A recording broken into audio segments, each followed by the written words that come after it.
Hey, what's up you guys? So in this video, we're going to be talking about and discussing the investing strategy known as DCA for short, or for those who are not familiar with what DCA is or what DCA stands for. DCA stands for dollar cost averaging. So that's what we're going to be discussing in this video. So if you're new here to this channel, first off, welcome to my channel. And if you enjoy personal finance, credit cards, videos about making money and overall growing and building your net worth and wealth for yourself, you want to find that subscribe button on the bottom right side of your screen. Give that subscribe button a quick tap so that way you'll be notified by YouTube each and every time I upload a video. So with that being said, let's go ahead and get right into today's content. All right, you guys. So dollar cost averaging, what exactly is it? So dollar cost averaging is an investment strategy for investing within the stock market to build your investment, position that you want to have. But someone who uses the dollar cost averaging investing strategy is someone who does not want to time the market. So timing the market is when you want to buy at the very specific point in the market where you believe hey, this is the bottom. It's not getting any cheaper for this investment, or hey, this is just before the stock is going to, skyrocket or whatever. So you want to get in at those particular price points to benefit the most. Well, that's the total opposite of someone who's going to want a dollar cost average, because they're not either sure when is those specific points that they should make those purchases, or they do not want to be bothered with trying to figure out those because they simply just don't have the time or the knowledge for it. So this is where dollar cost averaging comes in. So dollar cost averaging is when you were hey, I'm okay with not making this stock market investment at the lowest point, at the lowest, cheapest possible price, or, at the point where I'm going to benefit the absolute most by making that investment at this point. What they're looking instead to do is just get a very, average price point. They're hey, it doesn't need to be the cheapest, and it doesn't have to be the most expensive. As long as I'm into this investment and the investment is going to provide consistently good returns for them, they are more than happy to just build and scale their position into this stock market investment using the strategy of dollar cost averaging. Now, how do you actually implement the strategy of dollar cost averaging? Well, that's what we're about to talk about right now. All right, so what does it look like to actually start using and implementing the dollar cost averaging, investing strategy? So you're going to need two things in order to do this. One, you're going to need some money. I can't help you out with that. You got to go out there, make that money, get that money, and once you got it, you knocked out, the first one. Now, the second thing you're going to need is an investing brokerage account, some type of stock market investing company that you are going to make your stock market investing, investments within.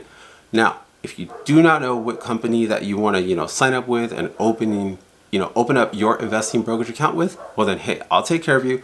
I'll put a link down in the description box of this video, as well as in the pinned comment below. So, hey, it's going to be a link to the investing platform, M1 Finance. It's a really great investing platform, great reputable company, has really great services. Everything on the site is pretty straightforward, very beginner friendly, very easy to use. I use it myself, and you're not going to have any problems. If there was something about M1 Finance that I'd not, deemed credible or anything like that, I would never recommend it or suggest it to you guys, my audience, because I just want the best for you guys. So like I said, when you're ready to sign up with the company to start doing your stock market investing, click that link down in either the description box of this video and sign up with M1 Finance, or you could also use the link that will be in the pinned comment of the video.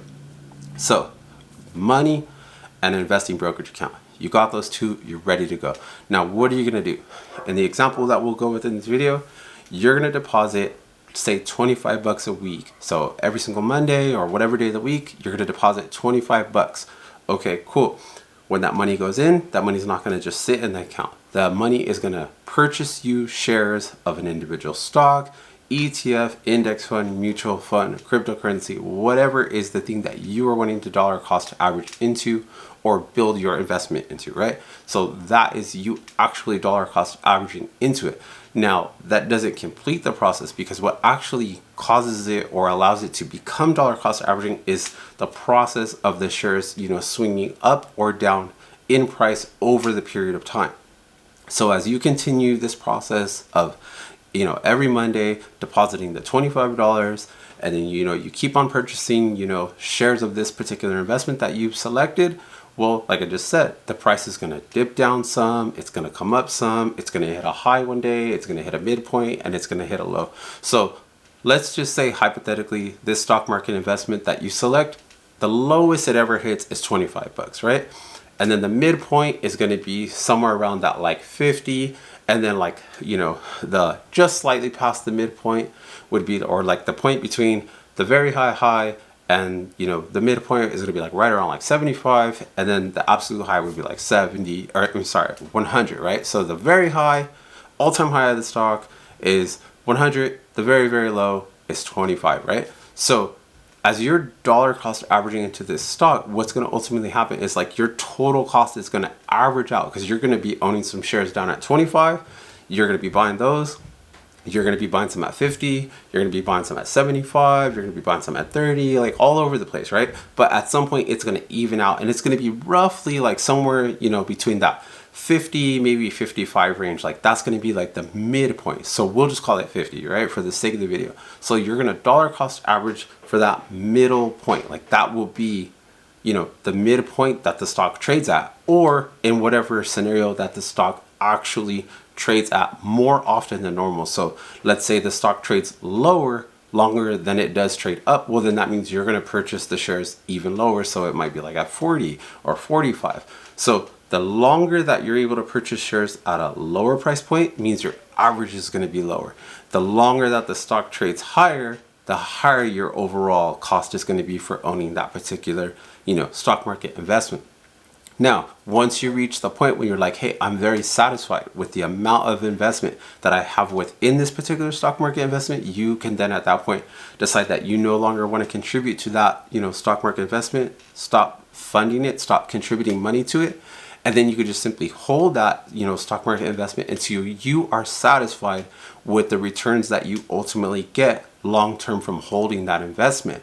So who should actually use this dollar cost, you know, averaging investment strategy? I personally believe that anyone who does not have a large lump sum of money to go ahead and purchase the total amount of shares that they would like to own within, you know, whatever the stock market investment is, that is the perfect person who should be using dollar cost averaging, because you simply do not have enough money to make that complete total purchase that you want with that investment. So because you don't have a lump sum of money to go ahead and, you know, dump into that stock, and also you do not have like either the knowledge or you don't want to spend the time trying to figure out when is the very best perfect time to make that investment, then that's even more reason why you should say, hey, I'm just going to, invest consistently some amount of money until I have the position within that investment that I'm looking to get. And then after that, then you would just hold it until you get the type of return that you were okay with. And then maybe at that point you decide, hey, I'm up pretty good.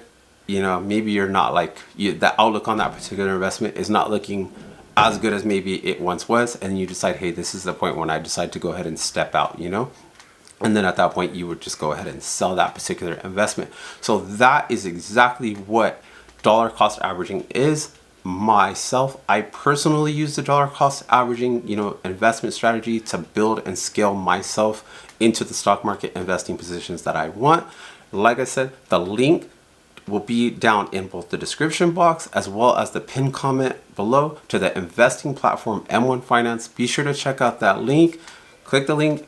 Comment section below, pin comment, sign up with M1 Finance today. Let me know your thoughts and comments on the video down in the comment section below. And if you're new here and you're not already subscribed to the channel, be sure to hit that subscribe button on the bottom right side of your screen. And if you would like to watch another video from me, be sure to click the video that pops up here on the screen, and I will catch you guys in that next video.